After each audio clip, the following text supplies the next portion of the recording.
Assalamualaikum warahmatullahi wabarakatuh. Saya atas nama Ihsan Ardiansyah, kelas 4P NIM 19044116441. Ya, pada video kali ini saya akan membawakan materi yaitu sistem operasi komputer. Ya, kita langsung saja masuk materinya.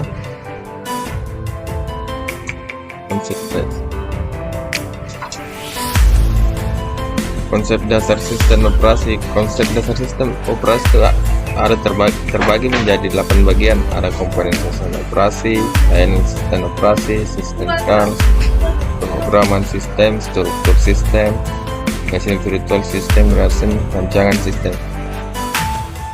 Komponen sistem ada manajemen proses, manajemen pertama, manajemen berkas, manajemen dan sebagainya.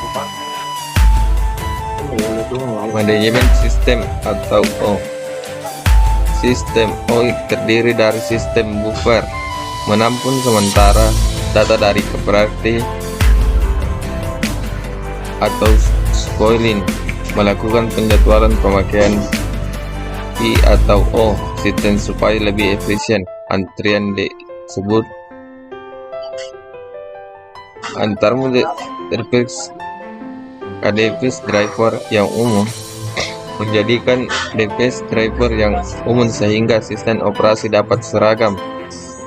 Contohnya seperti buka, baca, tulis, tutup.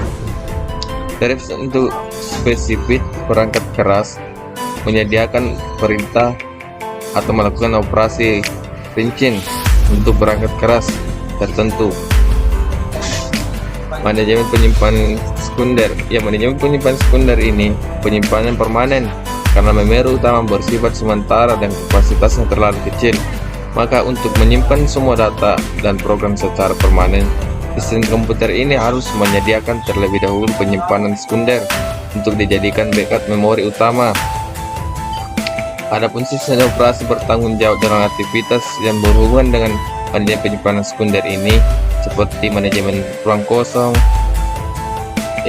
alokasi penyimpanan atau penjadwalan disk, jaringan sistem terdistribusi. Sistem terdistribusi ini adalah termasuk seperti kumpulan prosesor yang tidak berbagi memori atau cloud. Setiap proses memiliki memori lokal masing-masing. Proses-proses ini dalam sistem terhubung dalam jaringan komunikasi. Sistem distribusi menyediakan akses pengguna ke bermacam-macam sumber daya. Akses tersebut menyebabkan seperti peningkatan kecepatan komputasi komputer atau peningkatan penyediaan data atau peningkatan keandalan.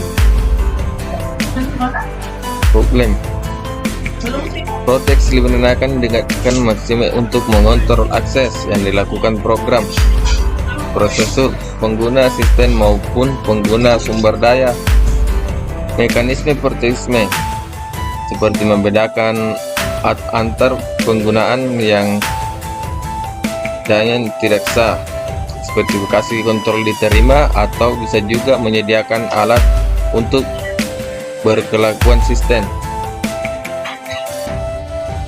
Pelayanan tambahan. Ya, pelayanan tambahan ini lebih diarahkan kepada upaya untuk menjaga efisien sistem, bukan untuk membantu pengguna.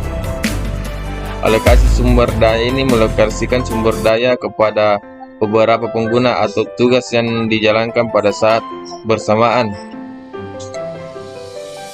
Menentukan akunnya, menentukan berapa banyak dan berapa lama user menggunakan sumber daya sistem. Jenis sistem kelas. Ya, jenis sistem kelas ini terbagi menjadi 5 bagian. Ada pengendalian proses, manajemen berkas, manajemen peranti atau mempertahankan informasi komunikasi. Ya, manajemen berkas ini contohnya seperti atau penyimpanan berkas, file-file video atau foto. Proses kontrol.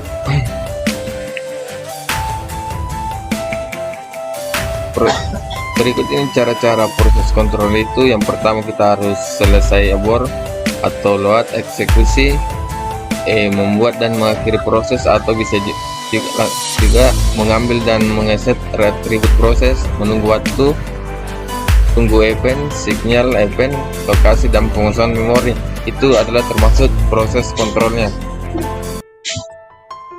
Manajemen berkasnya. Manajemen berkas ini bisa juga membuat dan menghapus berkas, membuka dan menutup berkas, atau read write abbreviation, atau bisa membaca dan menulis regulasinya, mengemodikan atribut berkas, bisa juga menghapus. Manajemen peranti. Manajemen peranti ini sebenarnya seperti meminta peranti atau melepaskan peranti, membaca atau menulis, mengambil dan mengeset atribut peranti tersebut. Informasi maintenance. Informasi maintenance mengambil dan mengeset waktu dan tanggal, mengambil dan mengeset sistem data, mengambil proses, bisa juga atau berkas atau atribut peranti, bisa juga mengeset proses, berkas atau atribut peranti. Komunikasi. Komunikasi ini contohnya seperti menciptakan, menghapus hubungan komunikasi, atau mengirim dan menerima pesan. Bisa juga mentransfer status informasi atau access atau data remote device. Komunikasi ini dapat dilakukan melalui messenger, pasien, atau media sosial lainnya. Bisa juga share memori. Struktur sistem. Struktur sistem ini cukup struktur sederhana, metode pendekatan terlapis mikronel. Struktur sederhana dimulai dengan sistem yang kecil, sederhana dan terbatas, kemudian berkembang dengan cakupan original. Struktur sistem MS atau DOS disusun untuk mendukung fungsi yang banyak pada yang kecil. Struktur sistem Unix. Struktur sistem ini terdiri dari dua bagian, di mana itu satu ada kernel program sistem. Di kernel itu ada terbagi dua bagian seperti antarmuka, DPS, dan disperse. Pendekatan terlapis. Pendekatan terlapis ini adalah seperti lapisan adalah informasi dari objek abstrak yang merupakan eksplorasi dari data dan operasi yang bisa manipulasi data tersebut. Bisa juga lapisan paling atas antarmuka pengguna. Keuntungan penggunaan mesin virtual. Ya, keuntungan penggunaan mesin begitu banyak menguntungkan.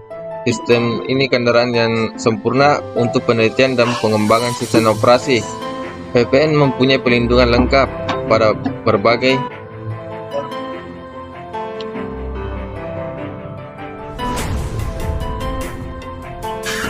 VPN mempunyai perlindungan lengkap pada berbagai sistem sumber daya.